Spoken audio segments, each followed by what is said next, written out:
Broadcasting from the tallest tower in the city with that little red light on top. FM 100.5, FM 101.9, and AM 1450. This is Primetime Sports, WGNS Murfreesboro, on FM 101.9 and AM 1450 Murfreesboro, FM 100.5 Smyrna, streaming worldwide on WGNSSports.com, and always at the game. The game. It's Primetime Sports, presented by Ideas Tees. Get an in-depth look at what's going on in local sports and a look ahead at the week to come. Let's get it started by joining the Primetime Sports team for the show here on News Radio WGNS. All right, good evening on a Thursday night. Primetime Sports brought to you by Ideas Tees. Clark Blair in the house with Rod Edwards and Danny Brewer. It's not freezing. Boys, I'm cold. I know it's supposed to be football weather, whatever. I enjoyed the warmer weather. Well, you know, the thing about it is the reason it feels so chilly now at 45 degrees is because we've had those 70-degree days and 60-degree nights and all that kind of stuff. So I'm a warm weather guy too. I'm a swimming pool guy, man. I like the warmer weather. And the streak continues, you said. The streak continues. It may end tomorrow morning. I'm not sure. I don't know. Because the weekend is supposed to be warmer again. What's the water temperature? I don't know. I don't have a thermometer. You don't want to know. Because that's right. Yeah, if I knew what the temperature was, I might not get in it. What time you jump in the pool? About 5:45. 5:50 a.m., something like that. It's going to be a balmy 38 degrees in Murfreesboro tomorrow morning. Well, see, the good news is tomorrow morning the water may not be quite as cold. It's on Saturday morning is when it will be much colder because of the, so it may retain a little bit of heat tonight. All right. Well, speaking of somebody maintaining or turning up the heat, that's Ideas Tees. Attention all Blue Raider fans, get ready for the savings. It's Blue Raider Tees Blue Week Sale. Raider Tees, operated by Ideas Tees, has big savings through next Wednesday. Enjoy a whopping 35% off regular priced items. Update your Blue Raider gear for less. Shop in stores weekdays from 8 to 5. This Saturday, they're open from 9 a.m. to 12 p.m. Prefer to shop online like my wife does? Head to RaiderTees.com and use code BLUEWEEK at checkout to save big. These deals disappear the day before Thanksgiving, so get your Blue Raider Spirit gear at the Blue Week sale. Don't miss out. Since 1966, Fans Heating and Air has been a symbol of quality for Murfreesboro and Rutherford County. For friendly, complete service on Amana, Bryant, or American Standard Heating and Air products, Fans will do it all. Sell you your choice of products and then install it with their factory-trained, experienced professional staff. In the unlikely event you need service, Fans will be there with trained technicians. Fans Heating and Air is located on Jayhawk Court. Call 615-893-7930. Fans Heating and Air. Hello, this is Coy Young at Las Casas Feed Supply. We'd like to welcome you to our door. Whether you have a quarter acre or several, Las Casas Feed Supply has premium feeds and dog foods you can't find in box stores. Nutrition is our specialty here at Las Casas Feed. Plus, every Saturday morning they have a local producer-only farmers market with fresh vegetables, beef, pork, and more. Customer service and expertise that exceeds your expectations. Family owned and operated by Coy and Jennifer Young, Las Casas Feed Supply on Barlow Lane, just off Highway 96 East in Las Casas. Craig's Tax Service at 142 Heritage Park Drive offers complete tax preparation, financial, and bookkeeping services. This is Brett Craig with Craig's Tax Service. From personal tax preparation to business bookkeeping, payroll, and taxes, at Craig's Tax Service, our staff is here to help. Get help with your taxes. Call 890-2233 for an appointment. As a former Siegel Star football player, I know the importance of the high school sports experience. Good luck to all county student athletes. Craig's Tax Service, 890-2233. It's football time in Tennessee. Of course, that means tailgating and travel. Don't fumble due to a poorly maintained vehicle. At Dr. Automotive, we're here to help you score, whether it be a length of the field drive or a quick pick six. We'll help you tackle brake repair, heating issues, battery needs, and maintenance as you march downfield. We're on your team and here to make sure that you're ready for the big game. At Dr. Automotive, the cure for your car. Go deep. This is a paid legal ad. Hi, this is John Day of the Law Offices of John Day.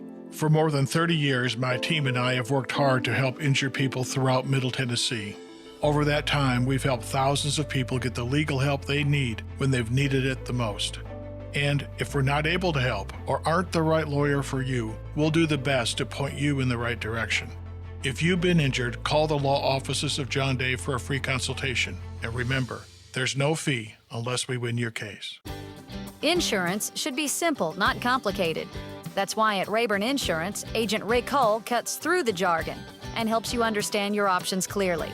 He's committed to finding the right coverage that fits your unique needs and budget. Their team has been a trusted partner in the community since 1973. Ready to make insurance easy? Get with Rick Hall at Rayburn Insurance Agency. He's ready to help you get the protection you deserve.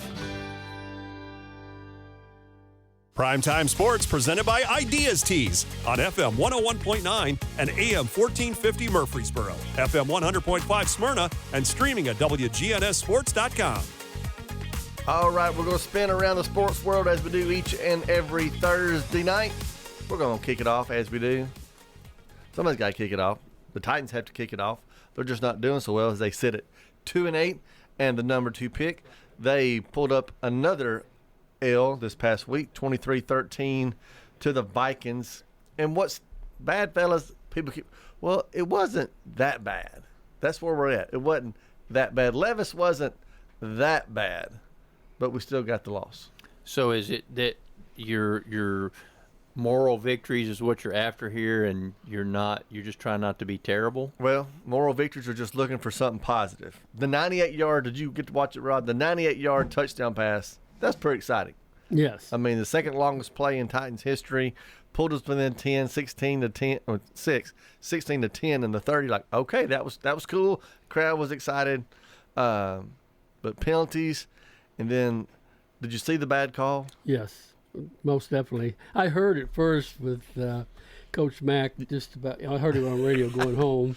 I didn't know if you heard Coach Callahan at home was as bad as he was charging the field and yelling, but yeah, it was a pass interference. I said, I can't say what I want to say. I'll be off the air. So it was a pass interference. So like one of those plays that you can't challenge, right? Because can you challenge a pass interference call?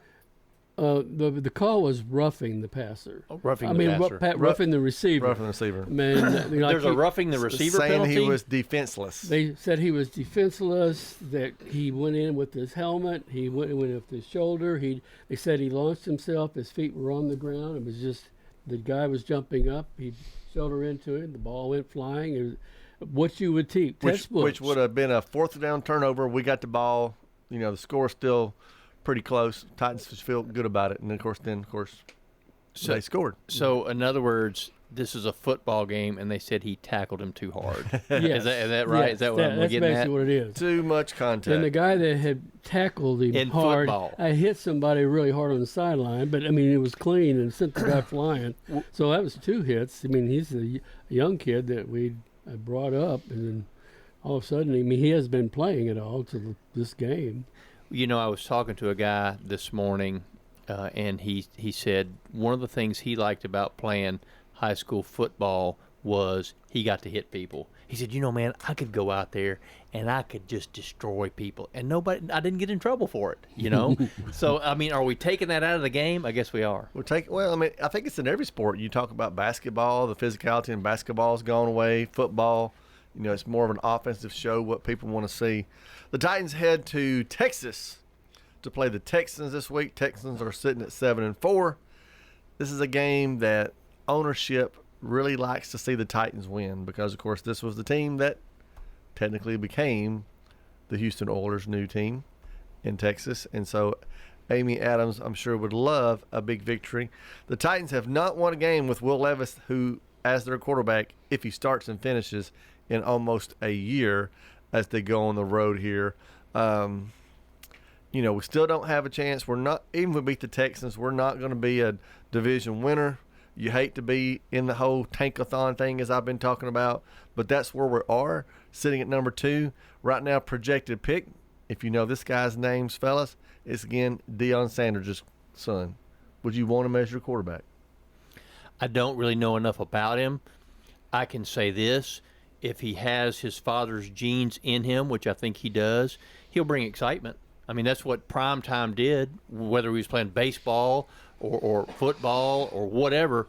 Primetime meant excitement. He's a competitor. He brings excitement. Like I said, I haven't seen his son play, so I really don't know. But here's the whole thing. College quarterbacks ain't always good pro quarterbacks. Vince Young.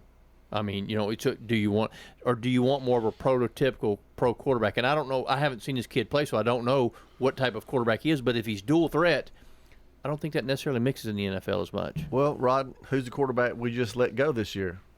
Malik Willis. Malik Willis, yeah. He did well as a backup, and he improved a whole lot from where he came from.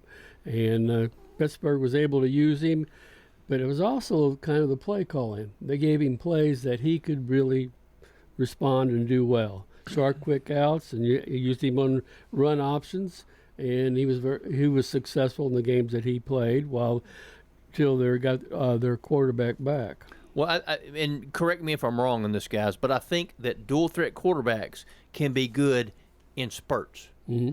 Cordell Stewart, remember Cordell Slash a few years back, way back? Right.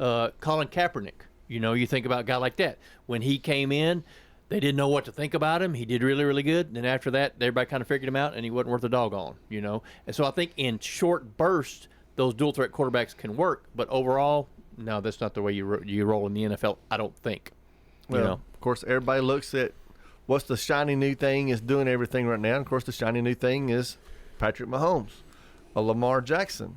They're the ones that's the shiny toy you wish you had one. Yeah, but Lamar Jackson, it's been a struggle for him getting here. It's taken a couple of years. He's finally getting really up to speed with his passing game, and he's cutting back on his running game, but I think Derrick Henry really helps that out too. It's taken a lot of pressure off of him, gives him more time because Derrick draws so many defenders. With the speed of the NFL game, I don't think a running quarterback can last a long time. I mean, because there's too many big guys that can run real hard, run real fast and hit real hard, that it's hard for a running quarterback to exist in the NFL and last for a long time. So, but I think that's what Lamar Jackson's, why he's more successful now, and y'all tell me if I'm right, because he's passing the ball better now. And I thought for the game, Will Levis, I thought that was his most calm game this year. He didn't get happy feet. He stayed in there, dug his back foot in, and made passes, and he had some nice passes in the game, and he had some called back. He had a touchdown pass called back.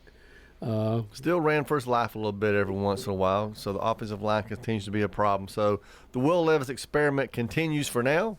I mean, a couple of weeks we may be having a different conversation as the season winds down to look at it. But, Jacksonville right now has the number one pick. If you pick today, they're not going to take a quarterback unless they dump Trevor Lawrence, which I don't see them happening. So, if the Titans stay where they're at, there's going to be a lot of options for them down the road. The Titans are an 8.5-point dog on this game coming up this Sunday. So we'll see. What they've got remaining is mostly divisional games. We've got Jacksonville twice. We've got Texans twice. So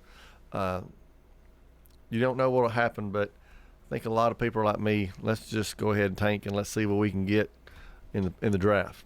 Moving over to the Preds. They're not in last place anymore, Preds fans. They're in second to last, sitting at 6-11-3 on the season. They've really got to figure some things out. They have been struggling. Major League Baseball, still not a lot going on as far as free agencies. Juan Soto, Alex Bergman, Pete Alonso, and others did opt for free agency instead of signing qualifying offers with their teams. Rod, I didn't know this. I should know this, I guess, as a fan. But if one of those players signs elsewhere, the prior team gets those additional picks. I always wondered where some of those additional picks came from with those. And it depends on, are you a small market team or a large market team? And then how much they get, too. And how much they get. And then is it going to cost you if you're a certain – I mean, it's almost confusing sometimes. But I think you have to make almost. You said almost. Almost confusing. The team has to make an offer, and then they get it. If they don't make an offer, just let them go. I don't think they get that pick. Yeah. So, still waiting for that first big domino to fall. Major League Baseball also has been announcing different winners for you Braves fans. If you didn't know, you got a Cy Young winner, and I think it's a really neat story for. Chris Sale for being 35, winning his Cy Young 18-3, 2.38 ERA and 225 strikeouts. So he led the NL in wins, ERA, and strikeouts to win the Triple Crown. After being last week named Comeback Player of the Year. That's double. That's double. So he's really struggled since about 2019, 2020 after that Tommy John surgery. But he's finally put it back together, and the Braves were very lucky to pick him up this year. Yes, I mean, I think that's a steal. How'd you end up with Chris Sale? Because he's always been devastating. As long as he's not injured, he's been a devastating pitcher. Right. So, I mean, you're taking those chances with damaged goods there. Everybody thinks Judge and Ohtani. I always want to say Showtani. Ohtani will pick up the MVP award that they'll announce soon. All right, transition into MTSU football. Last home game. And you talked to Derek Mason. I did, and the thing about it is MTSU's record is not that good. So I asked Coach Mason, okay, so what's the importance, of what you got left here? Because I think, will they have 2 games left? No, two. One at home, one on the road. Yeah, one home, one on the road. So Coach, what's the motivation here? How do you keep things rolling? And he said this, and this is absolutely the truth. How we finish will determine how we start next year. So you want to finish on a roll. I mean, and that holds true. When you can win those last couple games, it's just like, when I'm at the track and I'm doing my speculating, if I can cash on that last race, I feel a little bit better about the day. And that holds true just like with that last golf hole. You played 9 holes or 18 holes, whatever. So you haven't really been doing real well, but you par that last hole or you birdie that last hole or whatever, it makes you feel better about things. The same holds true here. It's important for their momentum for the off season to play well the last couple of weeks, and that's what they want to do. And hopefully they can. They play a very physical New Mexico State team that likes to run the ball. So it'll be interesting. Physicality is very important. New Mexico State lost 4 of the last 5, but one of their victories was over Louisiana Tech, which MTSU lost to earlier in the year at Louisiana Tech, 48-21. So it's a pretty even matchup coming up this Saturday at 1:30 at MTSU. They are recognizing 21 seniors on this senior day, including 4 local kids I want to give a shout-out to. Ethan Ellis and Trey Turk, both Oakland Patriots, will be graduating. This is their final games at MTSU. Jacob Jackson, the Smyrna area, played at Franklin Road Academy. And then just another guy that most of us know, Zeke Rankin, kicker for MTSU's dad, of course, Gary Rankin, former Riverdale High School coach. So 4 guys that local people will know to go out and recognize. New Mexico State, they were better last year. Do y'all remember why they were better last year? I think they had a quarterback, didn't they? They had a quarterback that's playing down the road here in Nashville. Yeah, Pavia. So they're kind of suffering there, missing him. They've tried 4 different quarterbacks trying to make up for him and have not done well. That's why they're running so much, huh? They're running the ball because they can't throw it. Nobody's seen them be able to throw it. So offense is an issue, but the defense is also one of the worst in Conference USA. So, Danny, a chance for, hopefully, like I said, MTSU to pick up some positive momentum. Absolutely. And Vadiato has played good. And this is the thing about it, and this is what Coach Mason said. We've had some guys who have had some pretty good years. Just as a team, we haven't always been able to put it together. And so that's what we want to do this last couple of weeks is put it together as a team. Let's build a little momentum. With the physicality of the New Mexico State running game, he said, man, it falls back to what he's been saying all year. It's a man whoop a man game, and we got to go out and whoop a man. Well, festivities start early Saturday morning. It'll be a little bit chilly at the Grove over at Walnut Grove and MTSU at 7:30 for tailgate. Party in the Grove starts at 10:30, where you can get live music, food trucks, and other fun around Walnut Grove. Places for bands and artists to participate. The Raider Walk starts at 11:15, about 2.5 hours before kickoff. And they have, of course, the Family Fun Zone located in the north end zone around the upper deck for kids. Always available once the gates open. Again, kickoff is this Saturday at 1:30.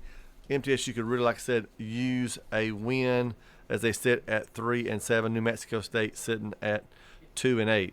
So, yeah, I mean, talk about losing a quarterback. And we're going to get into that a little bit later as we talk about we're getting ready to flip the calendar to December. And there's going to be a lot going on in college football. So we got a lot more to talk about, and we'll do that right after this break. Rely on the experienced professionals at Prentice Allsup Heating and Air. Whether it's the blazing heat of summer or the bitter cold of winter, let the Rheem Pro professionals at Prentice Allsup Heating and Air Conditioning on West College Street keep your home or business comfortable year-round. We service all major brands and in most cases offer same-day service. Call us today at 615-890-1311. Prentice Allsup Heating and Air, your Rheem Pro partner heating and cooling contractor on West College Street, just under the Thompson Lane overpass. Life changes, then it changes again. Hi, I'm Edward Jones Financial Advisor Lee Colvin. A job loss, change in health, or loss of a loved one can have a big impact on your family's financial security. Let's work together to help make sure that you're equipped for life's unexpected events. Stop by our office in the Public Shopping Center on South Rutherford Boulevard or give us a call at 615-907-7056 for an appointment. Edward Jones, Making Sense of Investing, member SIPC. At Little Caesars, get a large custom 2-topping pizza for only $7.99 when you order online. Wait, did I just say $7.99? Get out of here! This pizza is only $7.99. No way! This is $7.99? You're joshing me. You're saying this pizza perfection is only $7.99? Well, you're crazy for this. Listen, pirate, stop taking my $7.99 pizza. Choose a large custom 2-topping pizza for the unbelievable price of $7.99 when you order online. Only $7.99. What? Pizza, pizza. Parks Auction. We handle everything. The auction is a means of drawing people together for a quick, easy sale. I've always been a big fan of auctions. You know, you get instant sale, no contingencies and everything. I've known the guys over there my entire life. Visit our website at parksauction.com to learn more. Hi there, do I have a home now? Call Parks Auction at 896-4600. Stan Vaught and the Parks Auction team are proud supporters of local high school and MTSU sports. 30, sold it to you. Tennessee Orthopedic Alliance takes great pride in treating local athletes here in Rutherford County. Experts in joint, bones, and muscles. And with over 65 specialists, TOA has a playbook to get you back in the game. To request an appointment, visit TOA.com or call 855-NEED-TOA. Tennessee Orthopedic Alliance. TOA. Live your best life. Primetime Sports presented by Ideas Tees on FM 101.9 and AM 1450 Murfreesboro, FM 100.5 Smyrna, and streaming at WGNSSports.com. All right, we're back. We're going to finish up a little MTSU, but moving from football to basketball. Both the men's and women's teams sit at 4-1, so they both had good starts. The men today, down over in Conway, South Carolina at the Myrtle Beach Invitational. Must be nice to be at Myrtle Beach this time Myrtle of year. Beach, yeah. Gotta like it. Beat Ohio 83-81 in overtime to advance to play South Florida on Friday. So congratulations, men, picking up that W. So Coach McDivick's team continues to look good early. And that's good because, you want to build that momentum before you get into the conference season because, conference play is important, but you want to build a resume. Exactly. The women, of course, again, sitting at 4-1. They're going to travel down towards Fort Myers to play next week, but they're going to have a stop at Florida A&M on the 26th before facing Purdue, a Purdue squad. And that's an interesting game because we've got a Purdue transfer locally at MTSU. Yeah, played at Blackman High School. I don't remember the name. Do you? Emily Monson, because she's a former McFadden Mustang. Because, inside information. Inside information. So I got a big hug from Emily the other night. She was over at the football game, and I had to go hug her and tell her I'm glad she's home and not up there in Purdue. So that'll be an interesting matchup for the Lady Raiders as they can try to build their resume. Their one loss, of course, was to Tennessee, who started out 4-0, so not a bad loss for Rick Enzel's team. My problem with Coach Enzel is how much he plays those starters. Even recently, he's playing them almost the majority of the minutes, and he's not using his bench at all, and that scares me to death, especially in something like coming up with a tournament. You're playing 2 or 3 games in a row. And this is early. This is really preparation for your conference play in January. Yeah, I mean, I agree with you there. I just always thought he should use more players, bring them along, but he has his ways. He's been successful, so... Yeah, I don't know that I would be one to question Rick Insell based on, the high school success he had and the college success he has. He has won a lot of ball games at MTSU, and he's really elevated them to, at their level, they're one of the best mid-major teams that there's been in a long time. Absolutely. I guess my only, and I don't mean as a criticism because he's 1,000 times better coach than I'd ever dream of being, is that, like Rod said, it's non-conference.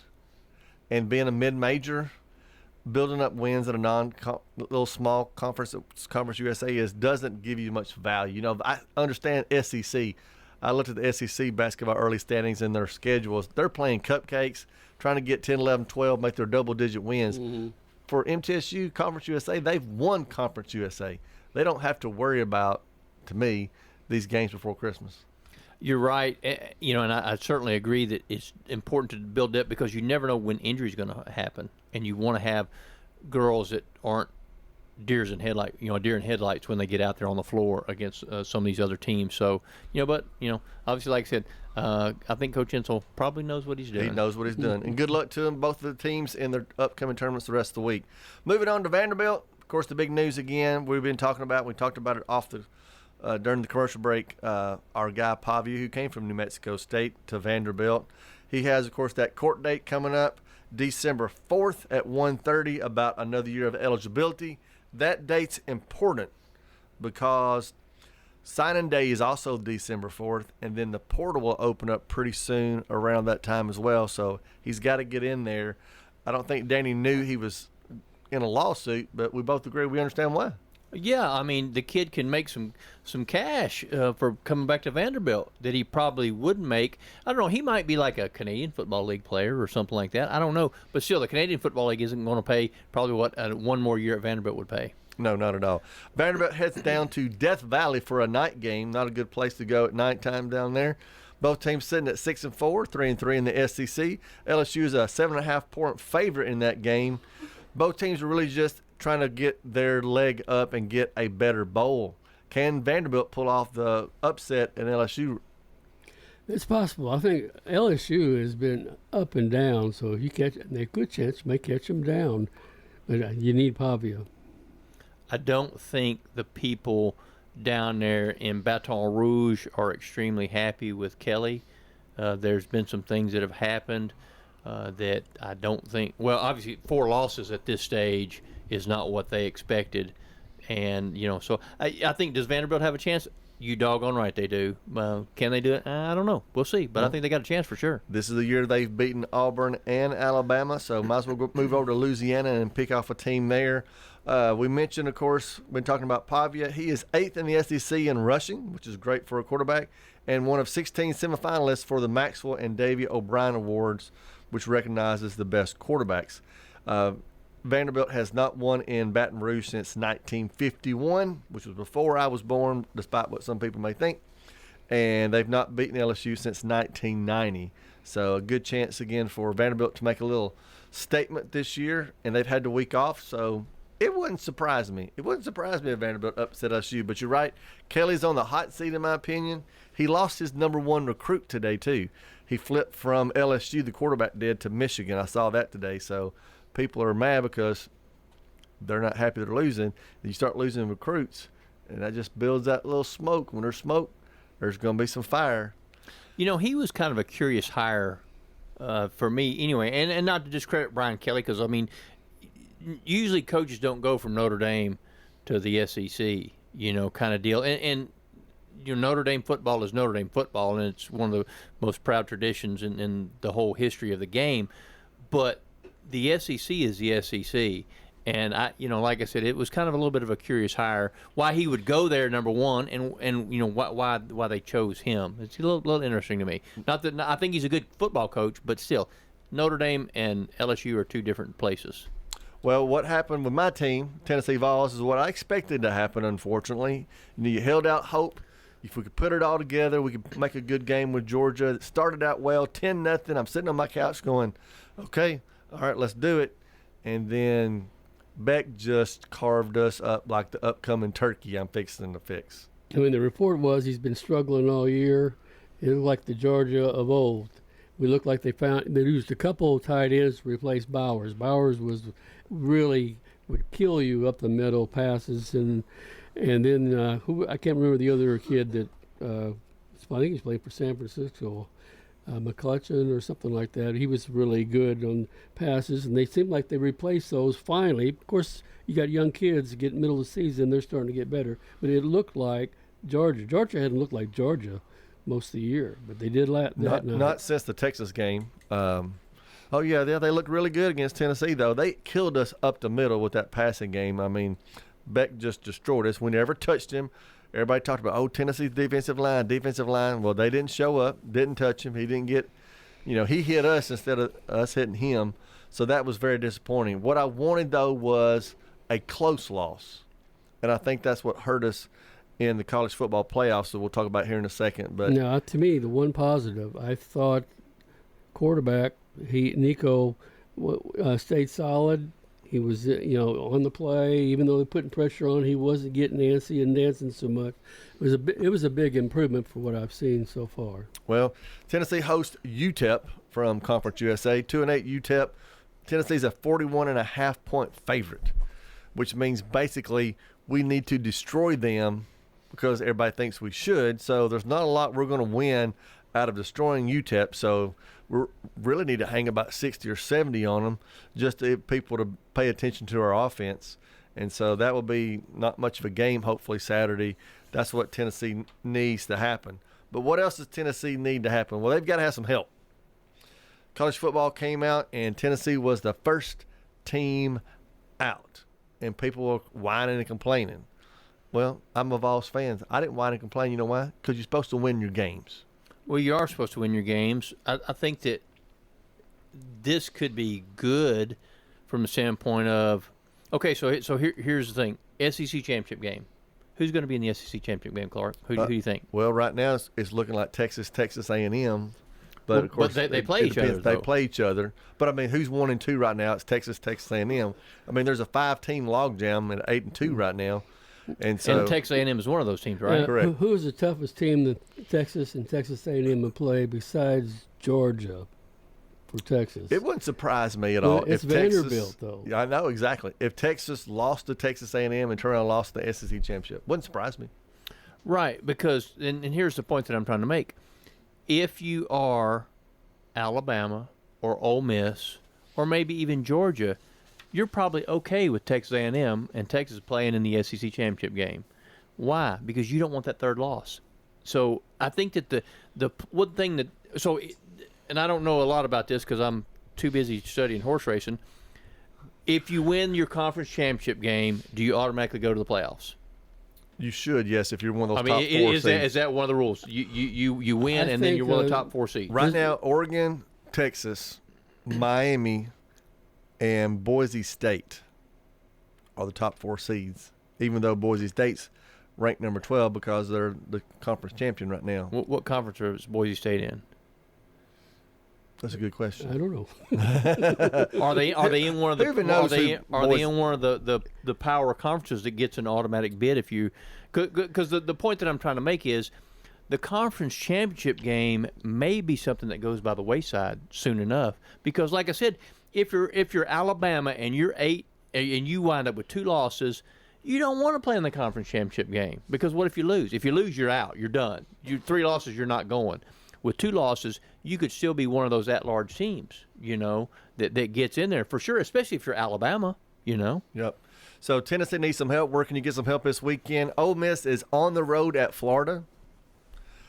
Kentucky's at Texas. That's not going to help you. Alabama's at Oklahoma. Probably won't, but Oklahoma could really use a SEC surprise. We'll take it. We need Ohio State to destroy Indiana. Indiana's sitting at 10-0. Everybody's darling child, and they deserve to be there at 10-0. If we were 10-0, we'd be where we were supposed to be. But they're at Ohio State. We need Ohio State to destroy them. Penn State's on the road at Minnesota. A road game, we'll see. BYU's at Arizona State. Army is at Notre Dame. Can the Cadets come in and help Tennessee out? We shall see. So, help is needed. Is help on the way. So we're recruiting teams. Right. Well, when you think about all these conference championship games, so where's Indiana at? I mean, will they be in the Big Ten championship game? Yes.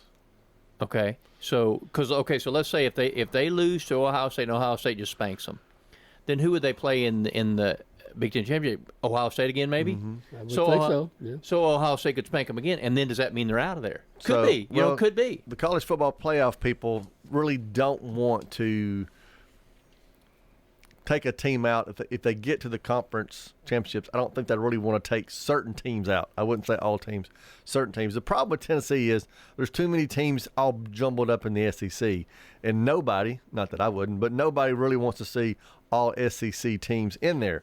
Although, as I was doing different things and people started talking about how everybody is ranked and stuff, if you look at strength of schedule, the top 6 teams are all SEC.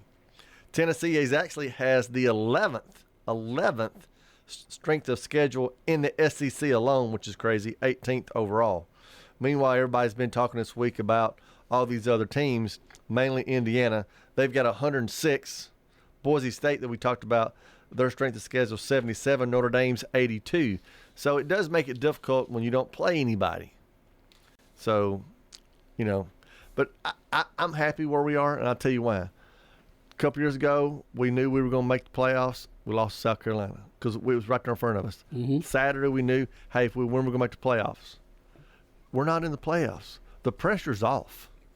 We're going to play well against UTEP. The scary thing is going to Vandy, believe it or not. But I think the pressure's off right now. If we get back in the mix this weekend, I think the pressure just flips right back to Tennessee again, going, oh, my gosh, we're going to Vanderbilt. Please don't let Vanderbilt knock us out of the college football playoff. So you're saying they need to be the hunter, not the hunted. They do, that was the problem with Georgia. If Georgia had went to Ole Miss and beat Ole Miss like they should have, instead of getting destroyed, I think the Tennessee game's different. Right. Kirby had them right where he wanted them. They had a loss. They hadn't played at home in over a month. So the fans were crazy. He was crazy. The players were fired up. It wouldn't matter if it was Tennessee, Texas, Alabama. Georgia was going to win whoever they played Saturday. And the offensive line got things worked on. They got things straightened out a little bit. They got roasted on social media around Georgia. So they were fired up and ready to play. It's just that we're the ones who walked in and saw it. All right, we're going to take a break, and then we're going to walk back into talk a little more college football and then big stuff going in high school this weekend. Quick, convenient, efficient. 3 words that we all hope to experience when we do business. Our goal at JHA Company is to bring just that to an industry that's traditionally dictated to the customer when it's time to do business. Whether you're purchasing class pictures in a yearbook, class jewelry, a letter jacket, school spirit wear, or senior graduation products, we strive to make the experience quick, convenient, and efficient. Find out more at jhacompany.com. JHA, your one source for an unparalleled scholastic experience. Pizza. Murfreesboro's favorite pizza is now hiring at all 3 local locations. That's right. We want you to join the Sir Pizza team. Stop in at our East Main, Veterans Parkway, or Memorial Boulevard locations and let us know how you'd like to join the Sir Pizza family. Also, we've made it even easier to order for carryout or delivery. Just head on over to sirpizzatn.com. Sir Pizza, you made me love pizza again. You've heard people say, you know your work by your name, but there's no better name for residential and business concrete work than Dan France Concrete. From basic slabs to decorative stamping, for your next concrete project, call Dan France Concrete, 615-642-5152. This is Dan with Dan France Concrete, wishing all Rutherford County student athletes a great season. Study hard, play harder, and be safe. Trust me, Dan is committed to the community and will offer you a great product. He'll stand behind his work and make sure you're satisfied with every aspect of the work. Dan France Concrete. Rely on the experienced professionals at Prentice Allsup Heating and Air. If your old unit needs a tune-up, the professionals at Prentice Allsup Heating and Air service all major brands and even offer same-day service in most cases. Keep your home or business comfortable year-round. Call us today at 615-890-1311. Prentice Allsup Heating and Air, your Rheem Pro partner heating and cooling contractor on West College Street, just under the Thompson Lane overpass. Online at PrenticeAllsup.com. Attention all Blue Raider fans, get ready for savings. It's the Raider Tees Blue Week sale. Through next Wednesday, enjoy a whopping 35% off regular priced items. That's right, 35% off Blue Raider gear. Shop in store weekdays 8 a.m. to 5 p.m. Prefer to shop online? Head to RaiderTees.com and use Blue Week as your code at checkout. Hurry on in, the deals disappear the day before Thanksgiving. Get your Blue Raider spirit on at the Blue Week sale. Don't miss out, 910 Richley Road, Raider Tees. Primetime Sports presented by Ideas Tees on FM 101.9 and AM 1450 Murfreesboro, FM 100.5 Smyrna, and streaming at WGNSSports.com. All right, want to finish a little bit about college football because it's getting ready to be, honestly, the crazy time for college football. You know, teams like MTSU's got 2 games left, and they'll be done here pretty early at the end of November. You know, they're not worried about December, just to be honest. Their last game, of course, is on the 30th. But December 4th starts crazy time. Why? You've got the early signing day. And then, of course, you've got the transfer portal getting ready to open. You got teams trying to get position for bowl games. They're getting ready trying to get ready in the playoffs. I can't imagine being a college coach right now, Rod. No, it's just crazy to keep up with all of it. And you have to have a big support staff to be able to do it, that's why you have so many coaches and so many people a part of the program that are reaching out and coming and giving you the information. You're just kind of like the CEO, just approving or disproving. And we talked a little bit, Danny, about MTSU. You know, there'll be certain kids that a team might look at plucking from Coach Mason, so he's got to worry about making sure his players are happy and wanting to stay. It's the nature of the game has totally changed, and not for the better. I'm sorry, but it's not for the better. It's going to destroy the college football. I don't like it at all. And you're right. It puts so much extra pressure on a coach. And the whole thing is we've made it too much about the sport and not enough about what the sport is supposed to do, which is teach you about life. And life is commitment and hard work and dedication, all those kind of things. That's what carries you through life. And that's what college football should be teaching you, the same as high school football and middle school football, all that kind of stuff. And we're destroying all that. Well, you got high school kids jumping around. You've got high schools talking about including in Rutherford County. Just to be honest, I don't know if I'm supposed to tell this. The one-time transfer rule in Rutherford County is being discussed. Yeah. This is my thing.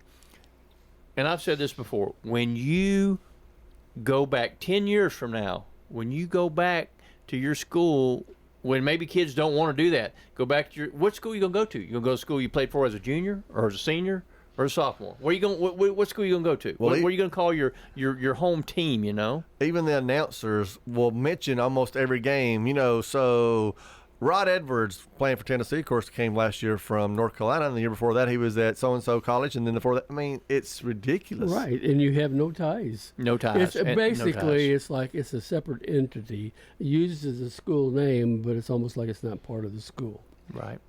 More business, less sport is what it is. What it is it's football in college instead of college football. Well, and we go back to Poppy just for a second. You can't blame the boy for trying to get another year because he's a hot commodity. I mean, he could be one of them, you know, he said he's a Maxwell finalist, top 16. There's going to be colleges all over the country, not just Vanderbilt, looking for a quarterback of his stature. And he knows on the open market, I can make some money. Yeah, and that's like I said, that's not what it's supposed to be about. It's supposed to be about, you know, pride and commitment and dedication and playing the game that you love. That's true. All right, we're going to transfer over to high school for the last 12 minutes. We're going to go actually swimming first. You've been going to swimming meets. Swim meets, a couple of exciting things happening. Well, there's lots of exciting things happening in the pool, but Oakland moved to 3-0 in their division this week. They beat USN on Tuesday night. That makes them 3-0 in their division. Their other 2 wins are over Brentwood Academy and Father Ryan, titans of the high school swimming sport, but Oakland has beaten them all 3, and they're sitting on top of their division. Smyrna is also 3-0 in their division. They beat Stewart's Creek on Tuesday night, so they've moved to 3-0 in their division. So exciting times in Rutherford County waters. Last week, of course, we lost a couple of high school football teams. Eagleville went down to McKenzie. It was 7-0 at half. I was excited to see that. They played a great game. Because that's the team that's been in state 4 years in a row, and probably going for number 5 and favored to win.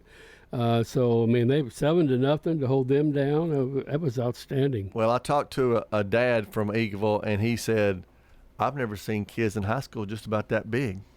He said that McKenzie was massive. Massive. I mean, that program, It's just a machine down there. Of course, the Eagles end up losing 28-0. Middle Tennessee Christian also went on the road. Met a top-ranked Nashville Christian, fell 50-27.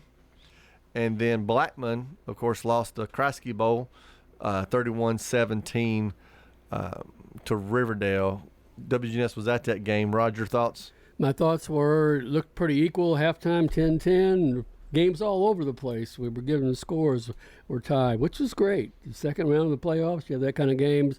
But basically, Riverdale controlled them, only gave up 14, I think, yards the second half, and really shut down Blackman, and so took control. And so they're in the big game to see if they can move on. Going back to the Battle of Burrow, we'll talk about in a minute. Stewart's Creek continues to set program history with their second win. Danny, Stewart's Creek, and you just win, baby, but they have struggled their first two playoff games. Well, it's their style of play. I've seen them play just a couple of times this year, but they're close to the vest, and they just find a way. That's what it is. It's just win, baby. They find a way. Offensively, they like to run the ball. They like to eat the clock. So they're not going to put up a ton of points. They are more of an old school mentality: run the ball, control the clock, control the game. Defensively, they're very good. They're not real big, but they've got a lot of speed, and they come off the edges real good. And Billy Coleman, their defensive coordinator, has come up with some brilliant game plans, and he did that against Brentwood because they held a very good offensive team in check to 10 points, for 4 quarters. Well, in overtime, they shut them out in overtime. That was how they won. Well, he's going to have an A-plus plan because they are on the road traveling to Ravenwood this week, and we'll get into that in a minute. Oakland, of course, we kept watching the scores like you said, Rod. It was back and forth, back and forth. Mount Judah jumps out ahead early. Next thing you know, it's 28-28. The Patriots scored the go-ahead touchdown with about 2.5 minutes left to go in the game. This game, and that's the problem with playing Oakland. Who's it going to be? Well, last week it was Dwayne Morris. Right. A couple of weeks ago it was Tut, and he had over 238 yards. He had 4 touchdowns. He really ignited them. They got down 21-7. Okay, Mount Julius excited. They kick off. He runs back a 98-yard kickoff return or 99-yard. And then they end up scoring again before half. So by halftime, it was tied up. Great job. He had 5 touchdowns in that 35-28 victory, 41-2, 25-1, and he mentioned also the kickoff return, 228 total yards, 364 all-purpose yards. Though, this is the first game that he's really looked like Dwayne Morris because he got hurt first play of the season. And he's back, but this one here sounds like he's really back because he had not had the statistics he had before, and he was injured and all. You could tell he just wasn't the same kid, but I think he's back now. Well, that's a scary thing for the Riverdale Warriors and their defense as they head over to Oakland tomorrow night. Let's start first, though, talking about 7th-ranked Stewart's Creek going to 12-0 Ravenwood. Ball control, Danny, like we just got through talking about with Caleb Floyd against Ravenwood, is going to be huge. Well, it is because Ravenwood is very dynamic offensively. They have a 2-quarterback system. They rotate quarterbacks every series. I talked to Coach Hester this week, and he says when we like to rotate them, they both do basically the same things, so we don't really change up a lot. If this quarterback's in, hey, we're going to do this. If this quarterback's in, hey, we're going to do that.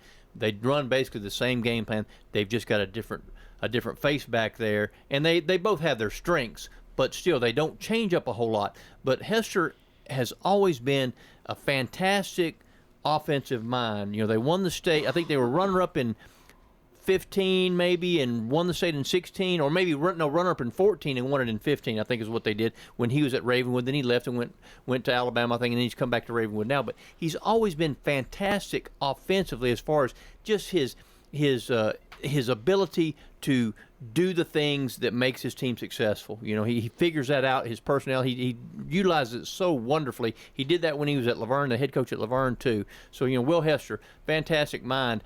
So, yes, the work is cut out for Stewart's Creek. Now, here's the thing about Stewart's Creek that I had a concern, and I talked with Coach Caudill about this. Record-setting. You said it. Record-setting. 11. They're 11-1. They beat Smyrna. They won the region for the first time. They won playoff games for the first time. So they've done all these things. So how do you keep your feet on the ground when you're going to somewhere like Ravenwood to face the 12-0 juggernaut? How do you do that? And he said something. He said, the thing about these kids, we've done a great job of remembering where our feet are. We don't think about the past, and we don't think about the future.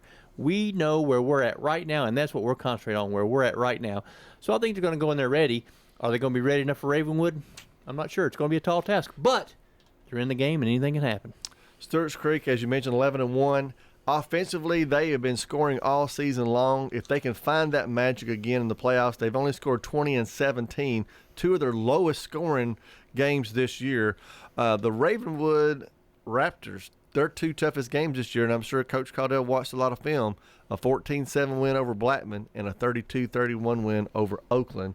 So Coach Caudill's got film on how to beat the Raptors. That's right. And they're tough.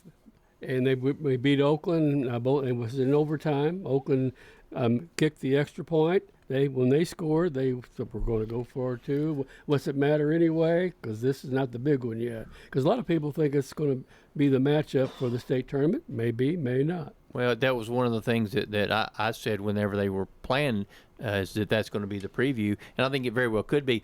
But, the thing about Coach Hester, just to kind of touch on him one more time, I asked him about playing the Rutherford County schedule, because obviously this will be the fourth Rutherford County team he's faced. And he said, man, the epicenter of 6A high school football is Rutherford County, and that's why we've played the games we've played. And the epicenter again will be tomorrow night. WGNS will be there. Riverdale at Oakland, Battle of the Borough Part 2.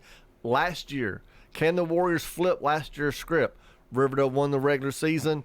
Oakland destroyed them in the playoffs. This year, Oakland won the regular season game. Can Riverdale do enough? The problem is, of course, Morris is healthy. Tut's still there. Don't know. Haven't heard anything about Hill. Have you heard anything about Hill?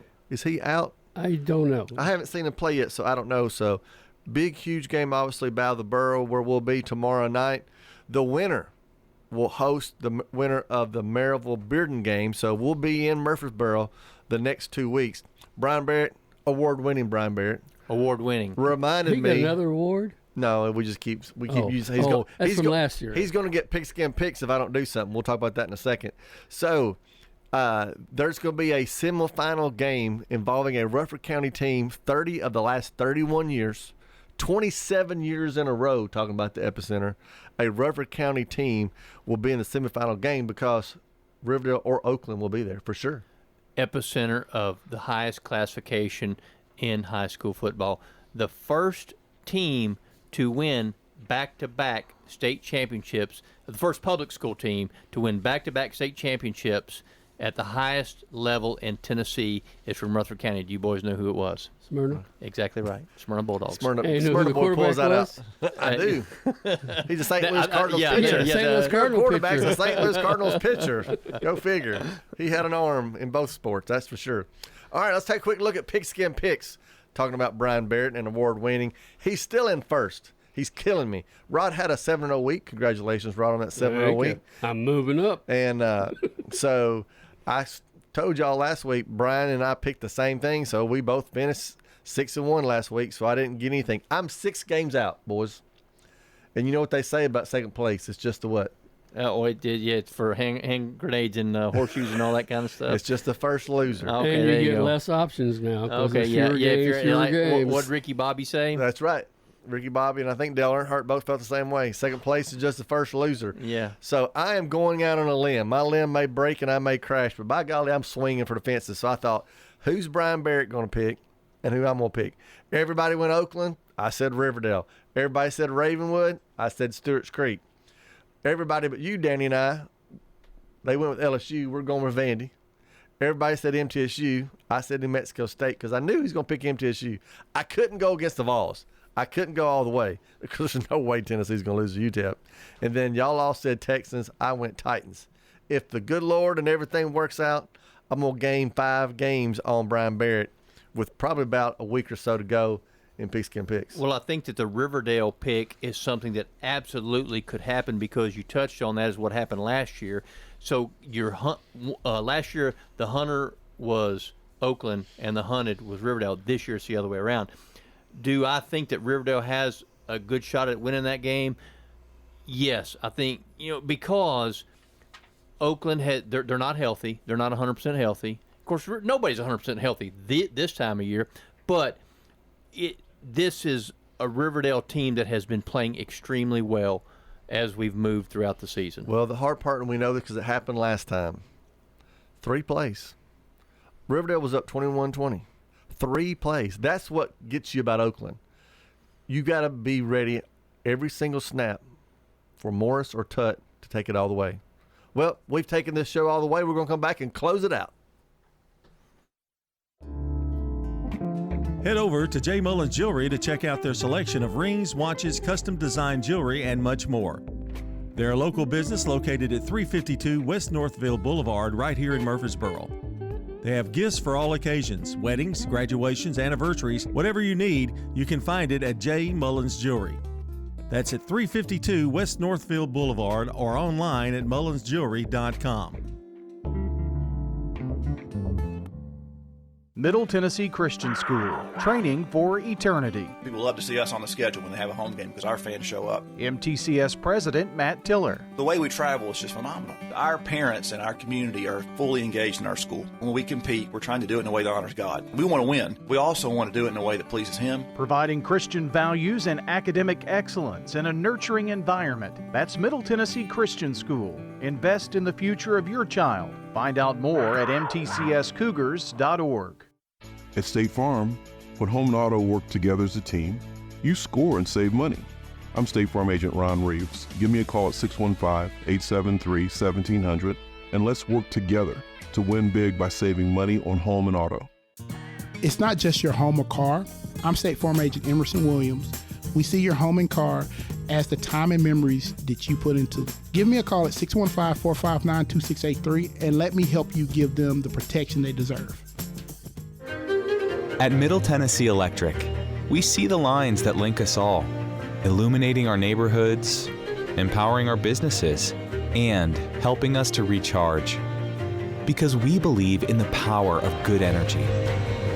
Whether it comes from our grids, the sun, or a kind heart. And as your family and our region continue to grow, you can trust that we'll always be there for you.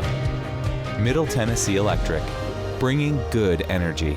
We're catching up with Anne-Marie Brents at Rick's Barbecue, 212 Warrior Drive, another one of our great local businesses. Yeah, it's a big family business. Knowing that my grandparents started it, to see it evolve and what it is now, it's just been really cool and I love it. It's just something I'm very passionate about and customers have been great to us as well. Whether it's a quick meal, feeding the whole family, or catering, Rick's Barbecue can handle it all. It's really something I'm really passionate about, very blessed and thankful for. Rick's Barbecue, 212 Warrior Drive. Primetime Sports presented by Ideas Tees on FM 101.9 and AM 1450 Murfreesboro, FM 100.5 Smyrna, and streaming at WGNSSports.com.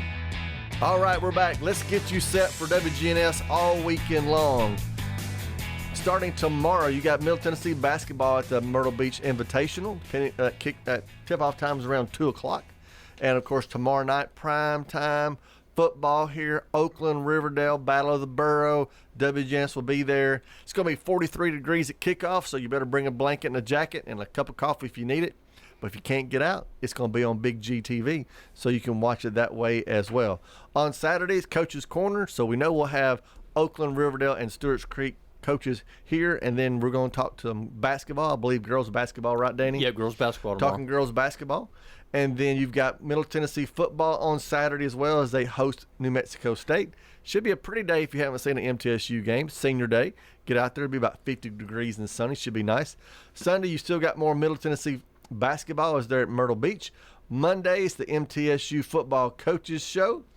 Tuesday and Thursday of next week, you've got women's basketball as they play Florida A&M and Purdue. You can check out WGNS.com online and keep an idea of all these actions where you can see them and win anytime. And again, Big G TV tomorrow night. So we're all going to be at the Battle of the Borough tomorrow night. Battle of the Borough 2.0. I think it's going to be an exciting football game. It's playoffs, man. Hey, how can it not be exciting? It's been exciting all along, so let's go. We keep the teams going just like we like to see. And then again, like I said, next week, no matter what, a Murfreesboro team will be playing next week, hosting a game, whether it'll be at Oakland or at Riverdale, we shall see. I have my vest. I got my battery packed up. It's already charged, so I can keep myself a little warm. Well, I thought that was. What about the wife? Did y'all don't have like a blanket where y'all kind of? No, there's no cuddling on the field. The principal will get in trouble. She might get sent to the office. She might get sent to the office, or I would one. All right, guys, have a great Thursday. We are not having a show next week because it's Thanksgiving, so we'll really know who's still in the playoffs when we come back in 2 weeks.